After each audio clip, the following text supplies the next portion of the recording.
कक्षा 6 की मंजरी का पाठ 9, हिंद महासागर में छोटा सा हिंदुस्तान। इस पाठ के लेखक हैं रामधारी सिंह दिनकर।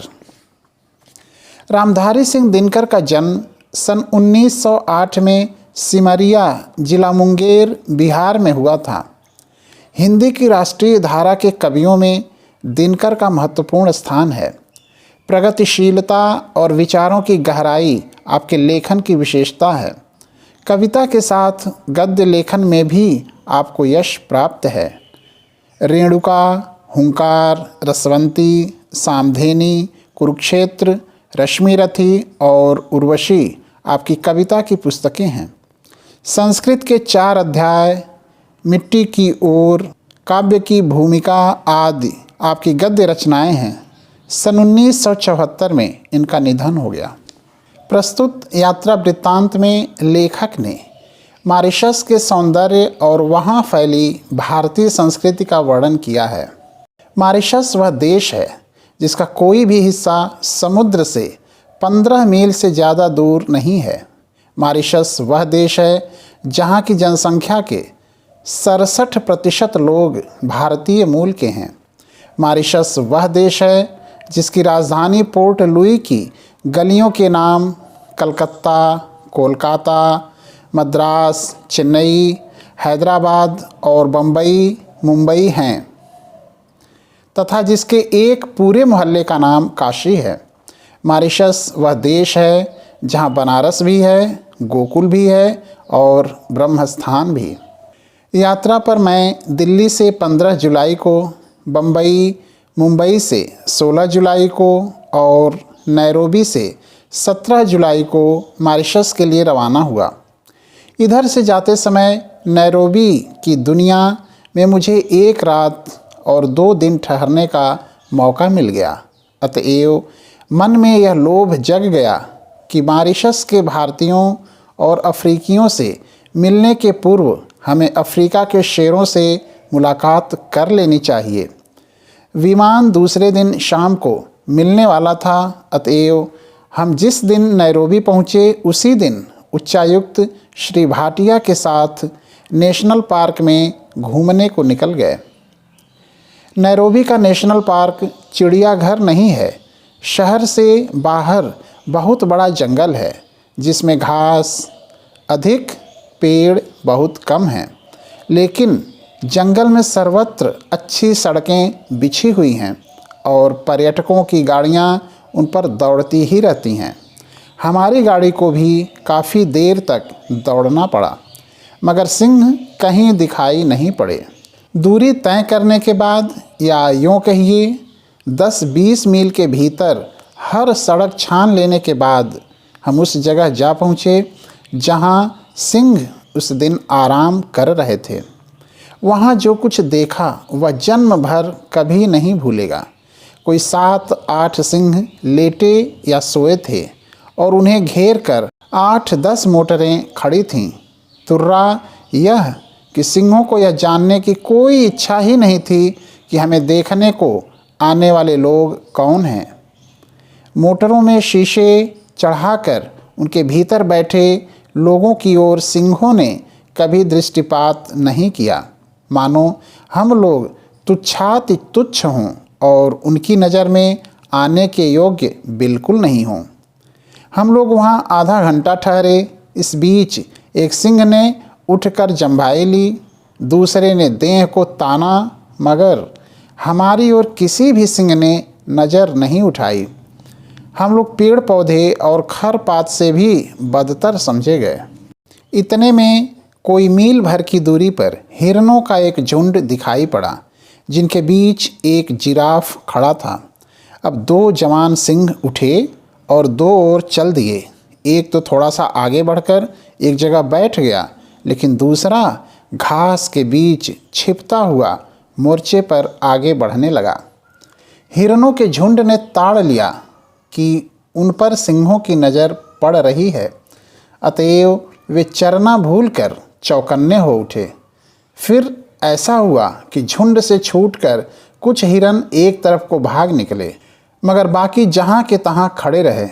इच्छा तो यह थी कि हम लोग देर तक रुकें और देखें क्या होता है, किंतु समय 6 से ऊपर हो रहा था और 7 बजे तक नेशनल पार्क का फाटक बंद हो जाता है। फिर यह भी बात थी कि शिकार तो सिंह सूर्यास्त के बाद किया करते हैं और शिकार वे झुंड का नहीं करते, बल्कि उस जानवर का करते हैं जो भागते हुए झुंड से पिछड़ जाता है। अब यह बात समझ में आई कि हिरन भागने को निरापद नहीं समझकर एक गोल में क्यों खड़े थे। नैरोबी से मॉरिशस तक हम BOAC के विमान में उड़े। यह विमान नैरोबी से 4 बजे शाम को उड़ा और 5 घंटे की निरंतर उड़ान के बाद जब वह मॉरिशस पहुंचा तब वहां रात के लगभग 10 बज रहे थे। रात थी, अंधेरा था, पानी बरस रहा था, मगर तब भी हमारे स्वागत में बहुत काफ़ी लोग खड़े थे। हवाई अड्डे के स्वागत का समा देखकर यह भाव जगे बिना नहीं रहा कि हम जहां आए हैं वह छोटे पैमाने पर भारत ही है। चूँकि मॉरिशस के भारतीयों में से अधिकांश बिहार और उत्तर प्रदेश के लोग हैं, इसलिए हिंदी का मॉरिशस में व्यापक प्रचार है। मॉरिशस की हिंदी प्रचारणी सभा जीवित जागृत संस्था है। मॉरिशस की राजभाषा अंग्रेजी, किंतु बोलचाल की भाषा क्रेयोल है। क्रेयोल के बाद मॉरिशस की दूसरी जनभाषा भोजपुरी को ही मानना पड़ेगा। प्रायः सभी भारतीय भोजपुरी बोलते अथवा उसे समझ लेते हैं। यहाँ तक कि भारतीयों के पड़ोस में रहने वाले चीनी भी भोजपुरी बखूबी बोल लेते हैं, किंतु मॉरिशस की भोजपुरी शाहाबाद या सारन की भोजपुरी नहीं है। उसमें फ्रेंच के इतने संज्ञा पद घुस गए हैं कि आपको बार बार शब्दों के अर्थ पूछने पड़ेंगे। हिंदी और भोजपुरी मॉरिशस निवासी भारतीयों को एक सूत्र में बांधे हैं और मॉरिशस को भारत के साथ बांधने का काम भी हिंदी ही कर रही है। मॉरिशस में हिंदू संस्कृति की रक्षा का काम तुलसीदास जी की रामचरितमानस ने किया है। मॉरिशस में ईंख की खेती और उसके व्यवसाय को जो सफलता मिली है वह भारतीय वंश के लोगों के कारण मिली है।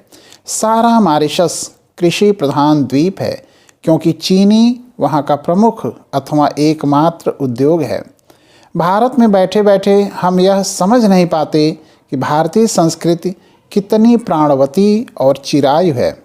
मॉरिशस जाकर हम अपनी संस्कृति की प्राणवत्ता का ज्ञान आसानी से प्राप्त कर लेते हैं। मालिकों की इच्छा तो यही थी कि भारतीय लोग भी क्रिस्तान हो जाएं, किंतु भारतीयों ने अत्याचार तो सहे लेकिन प्रलोभनों को ठुकरा दिया। वे अपने धर्म पर डटे रहे और जिस द्वीप में परिस्थितियों ने उन्हें भेज दिया था उस द्वीप को उन्होंने छोटा सा हिंदुस्तान बना डाला। यह ऐसी सफलता की बात है जिस पर सभी भारतीयों को गर्व होना चाहिए। मॉरिशस के प्रत्येक प्रमुख ग्राम में शिवालय होता है। मॉरिशस के प्रत्येक प्रमुख ग्राम में हिंदू तुलसीकृत रामायण का पाठ करते हैं अथवा ढोलक और झांझ पर उसका गायन करते हैं। मॉरिशस के मंदिरों और शिवालयों को मैंने अत्यंत स्वच्छ और सुरम्य पाया। कितना अच्छा हो यदि हम भारत में भी अपने मंदिरों और तीर्थ स्थलों को उतना ही स्वच्छ और सुरम्य बनाएं जितना स्वच्छ वे मॉरिशस में दिखाई देते हैं। वहाँ का परी तालाब भी हिंदुओं की एकांतिक भक्ति के कारण पुण्यधाम हो उठा है।